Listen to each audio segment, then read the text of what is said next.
Ashanti region,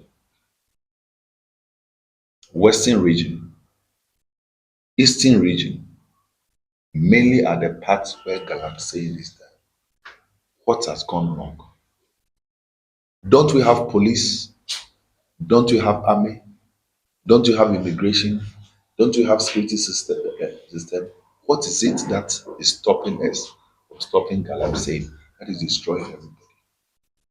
As a matter of fact, it is very worrying. And I want to say that let us all together fight it.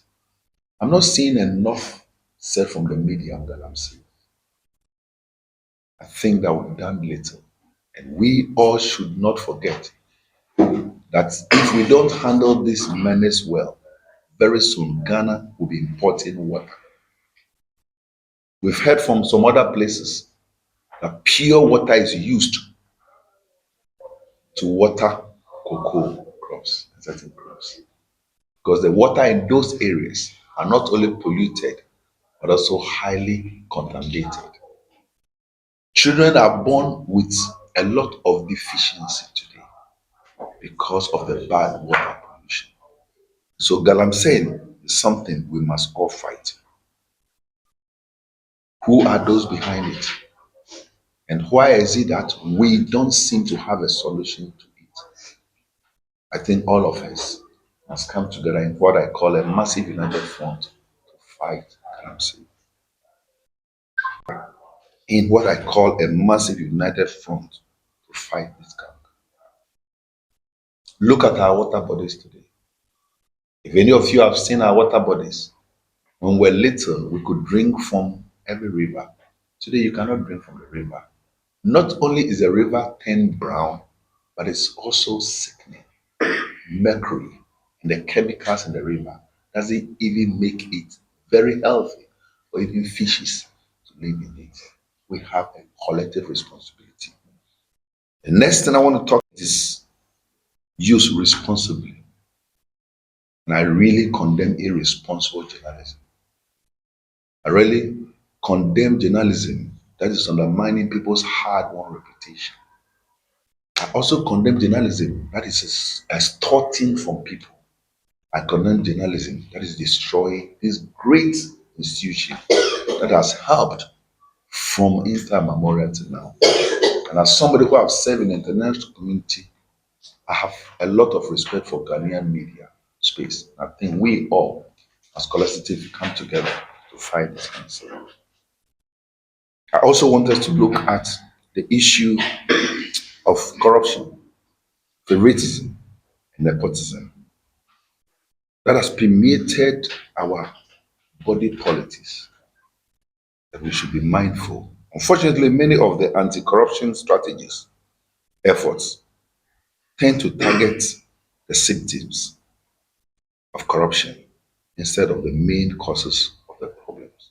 And we need to really address the right people. Our security services and politicians must sit up to help curb and stop this nonsense. We need to address what is preventing men and women from feeling strong conviction that they are Ghanaians. And from also exercising the authority as Ghanaians who are not sitting on the fence, are speaking their mind. We should not use, certainly, back to media again, the media to gag people who speak their mind. The nation we live in today, we are talking about democracy. Everybody should have the right to speak his mind, but not to undermine people's integrity. And I certainly think we, as a people together, should desist from that. Third thing I want to look at, it will take the clergy and the media to keep Ghana together. I know most of the media houses don't know that the fourth realm of the estate started with the clergy first before it comes to the media. A lot of people, when they say fourth realm of the estate, it's only the media they think. It starts first with the clergy before it descends to the media. What we say, how we say it, how we approach it matters a lot. And if none of us sees that, we are in trouble. We must all together make ourselves goodwill ambassadors, ambassadors who will seek the peace of Ghana. Whether it is NDC or NPP or CPP or any political party that rules, it must rule in peace. And collectively, we must know that it's the ballot that should determine who wins. So during the election, after the election, and even before the election, we must all play our role as good citizens to make sure Ghana stays together. Let us come together and stand together. We must be careful not to use this election to divide our nation. This election is not about Christians and Muslims or atheists or traditionalists. It's about Ghana. This election should not be a time when our political leaders will be so irresponsible to use it to divide us as a nation. From intermemorial till now, Ghanaian Muslims and Christians and other religious bodies have lived together in unity. This election should not be a catalyst to destroy the peaceful coexistence.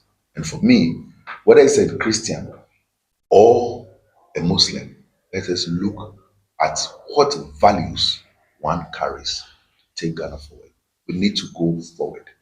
In order for us to build a formidable community, we must vote based on values. To bore you with a long message.